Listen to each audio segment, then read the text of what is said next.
Genesis chapter 30.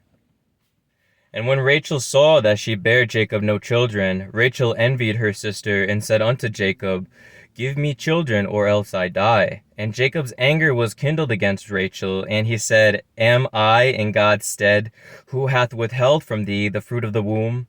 And she said, Behold, my name Bilhah, go in unto her, and she shall bear upon my knees, that I may also have children by her.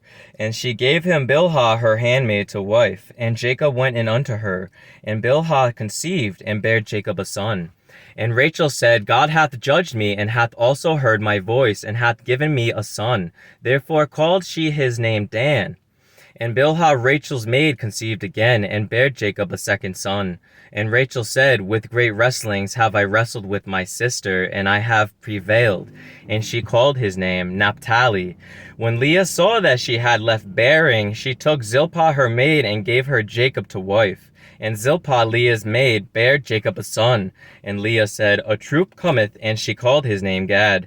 And Zilpah Leah's maid bare Jacob a second son. And Leah said, Happy am I, for the daughters will call me blessed. And she called his name Asher. And Reuben went in the days of wheat harvest, and found mandrakes in the field, and brought them unto his mother Leah. Then Rachel said to Leah, Give me, I pray thee, of thy son's mandrakes. And she said unto her, Is it a small matter that thou hast taken my husband?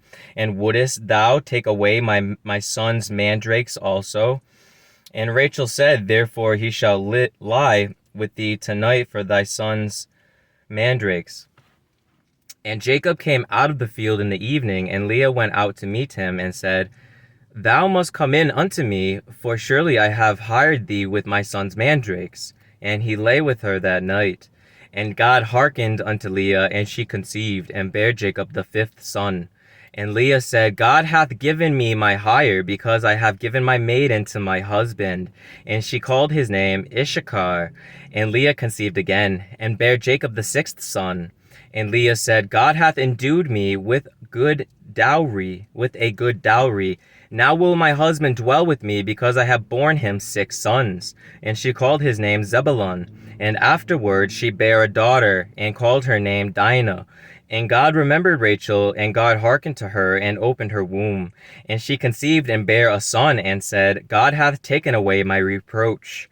And she called his name Joseph, and said, The Lord shall add to me another son.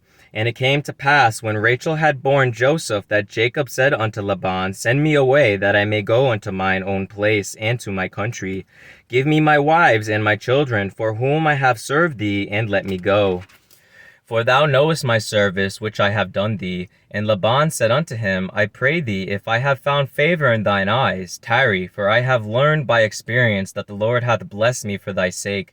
And he said, Appoint me thy wages, and I will give it. And he said unto him, Thou knowest how I have served thee, and how thy cattle was with me. For it was little which thou hadst before I came, and it is now increased unto a multitude, and the Lord hath blessed thee since my coming. And now when shall I provide for mine own house also?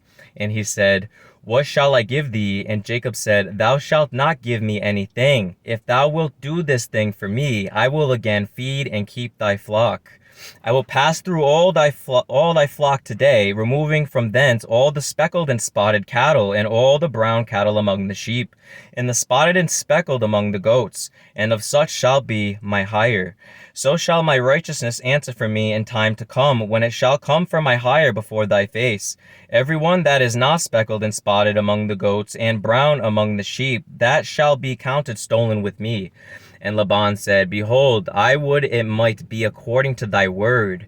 And he removed that day the he-goats that were ring-straked and spotted, and all the she-goats that were speckled and spotted, and every one that had some white in it, and all the brown among the sheep, and gave them into the hand of his sons.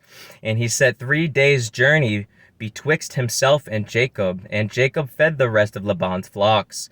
And Jacob took him rods of green poplar, and of the hazel and chestnut tree, and pilled white strakes in them, and made the white appear which was in the rods.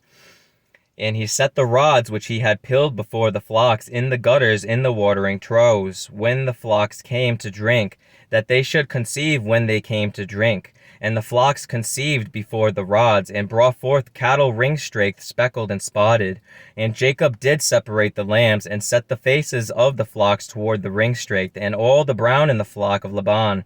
And he put his own flocks by themselves, and put them not unto Laban's cattle. And it came to pass, whensoever the stronger cattle did conceive, that Jacob laid the rods before the eyes of the cattle in the gutters, that they might conceive among the rods. But when the cattle were feeble, he put them not in. So the feebler were Laban's, and the stronger Jacob's. And the man increased exceedingly, and had much cattle, and maidservants, and men servants, and camels, and asses.